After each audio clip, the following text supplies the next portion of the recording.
এই স্টিল প্লেটটির অসতর্ক মুহূর্তে মাস্টার কারিগরটি এটিকে প্রেস মেশিনের মোল্ডে রেখে দিলেন। জোরালো চাপে যতক্ষণে এটি সাড়া দেয় ততক্ষণে এটি ইতিমধ্যেই একটি ক্যাবের আকারে গঠিত হয়ে গেছে। এরপর মাস্টার কারিগর প্রতি দুটোকে একসাথে জোড়া দিয়ে ওয়েল্ডিং করে স্থির করলেন। ওয়েল্ডিং শেষ হওয়ার পর এমন একটি কাঠামো চোখের সামনে উপস্থিত হল। এই বৃহৎ পেশাদার ফ্যাক্টরি এটি ভিত্তি করে একটি গাড়ির গুরুত্বপূর্ণ যন্ত্রাংশ তৈরি করতে প্রস্তুত।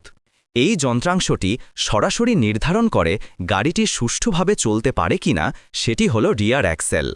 চোখের সামনে এই জোড়া দেওয়া প্রাচীন কাঠামোটি হল ডিফারেন্সিয়াল হাউজিং। তাহলে বিদ্যমান স্পেসিফিকেশন এবং আকার দেখে আপনারা কি বলতে পারেন এটি কোন গাড়ির জন্য রিয়ার অ্যাক্সেল?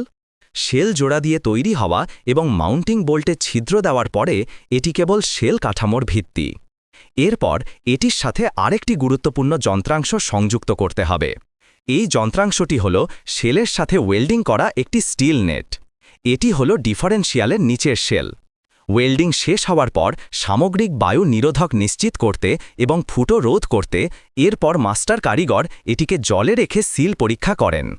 পরীক্ষায় কোনো ফুটো না হওয়ায় সম্পূর্ণরূপে প্রয়োজনীয়তা পূরণ করার পরে এটি এক পাশে রেখে প্রস্তুত রাখা হয়। একই সময়ে অন্যদিকে মাস্টার কারিগর একটি একটি সীমাহীন স্টিল পাইপ প্রক্রিয়া করছেন। পাইপটি শেলের সাথে ওয়েল্ডিং করে একটি গুরুত্বপূর্ণ প্রক্রিয়া সম্পন্ন করতে। এত চমৎকার দৃশ্য সত্যি সরজমিনে দেখতে ইচ্ছা করে। তাই আমি গুয়াজি সেকেন্ড হ্যান্ড গাড়িতে একটি BMW কিনেছি। খরচ হয়েছে মাত্র ৬৬,০০০ ইউয়ান। গুয়াজির প্রতিটি গাড়ির সরকারি পরীক্ষা হয়। কোনো বড় দুর্ঘটনা, আগুন বা পানিতে ডোবা গাড়ি নেই এবং ২০০০ কিলোমিটার ওয়ারেন্টি রয়েছে। সেকেন্ড হ্যান্ড গাড়ি কিনতে গুয়াজি স্বয়ংক্রিয় ওয়েল্ডিং যন্ত্রের মাধ্যমে দুটি গোল পাইপ ওয়েল্ডিং শেষ করে এবং মাস্টার কারিগর ম্যানুয়ালি সংযোগকারী যন্ত্রাংশ ওয়েল্ডিং করার পরে একটি অ্যাক্সেল শ্যাফট হাউজিং হিসাবে এই রিয়ার অ্যাক্সেলের মূল কাঠামো তৈরি হয়ে গেছে।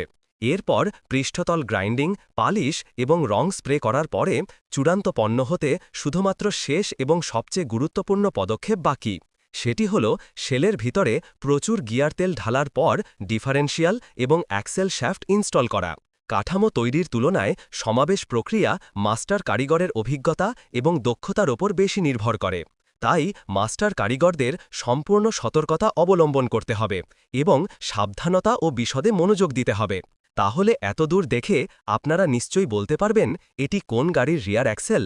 ওপরে উল্লেখিত অপারেশনের মাধ্যমে ডিফারেন্সিয়াল এবং ব্রেক ড্রাম সংযুক্ত অ্যাক্সেল শ্যাফট ইনস্টল শেষ করে এবং পরীক্ষার পরে এই সুন্দর রিয়ার অ্যাক্সেলটি সম্পূর্ণরূপে তৈরি হয়ে গেছে। তাহলে